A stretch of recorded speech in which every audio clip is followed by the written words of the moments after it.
Hello welcome to my YouTube channel learn to explore. तो आज हमें क्लास 7 रो chapter 7 जोटा कि त्रिभुजर धर्म रोची तार एक्सरसाइज 7.1 विषय में आलोचना करिबा।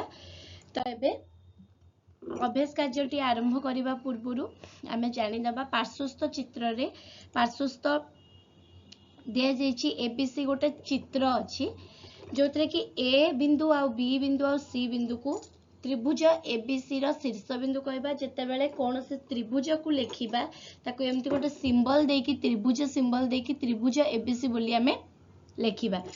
तापरे हमर जो बाहु रहला एबी बीसी आउ एसी ताको हमें एपरी ऊपर गोटे रेखाखंड चिन्ह देकी लेखिबा ताको कहा जाए त्रिभुज एबीसी रो बाहु बोली। तापरे कोण ए कोण बी कोण आउ सी कोण ए होची त्रिभुज एबीसी रो तीनोटी कोण।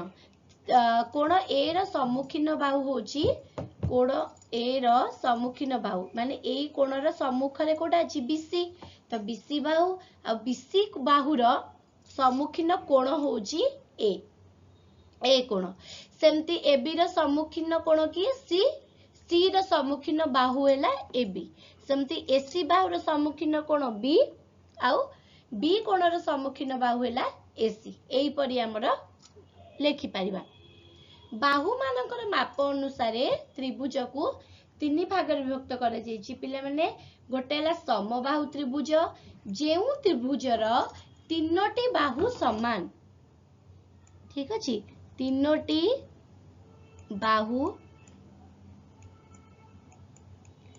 समान। सम दुई बाहु मान दुई माने दुईटी बाहु समान ताकू सम दुई बाहु त्रिभुज कहबा।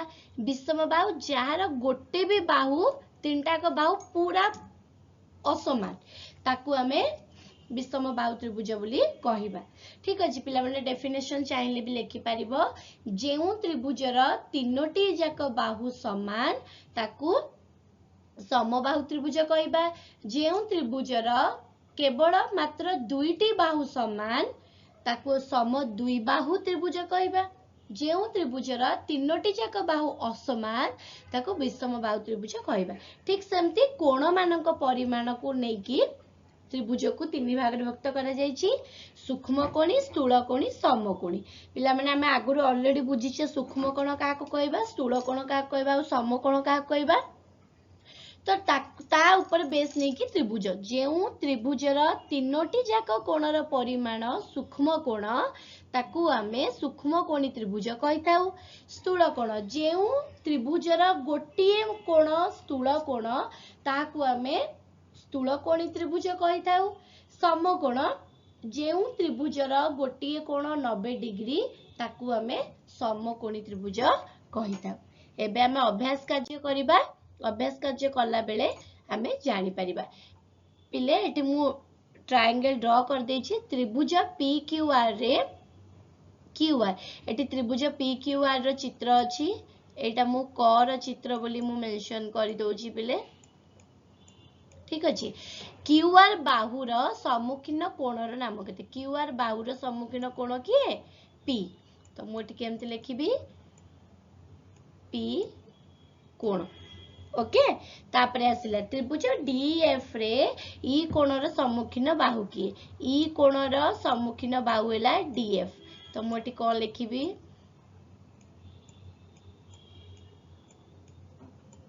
DF। त्रिभुज KLM रे M शीर्षर सम्मुखीन बाहुर नाम लेख। M रो सम्मुखीन बाहु हैला KL। ठीक अछि पिले लिखि देले।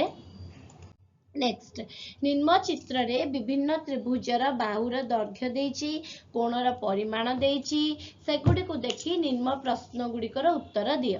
तो आर पिला माने तीनटा का बाहु असमान कारण एबी देछि 4 एसी देछि 7 बीसी देछि 5 तो तीनोटी जाक बाहु असमान तेनु कर एटा विषम बाहु त्रिभुज।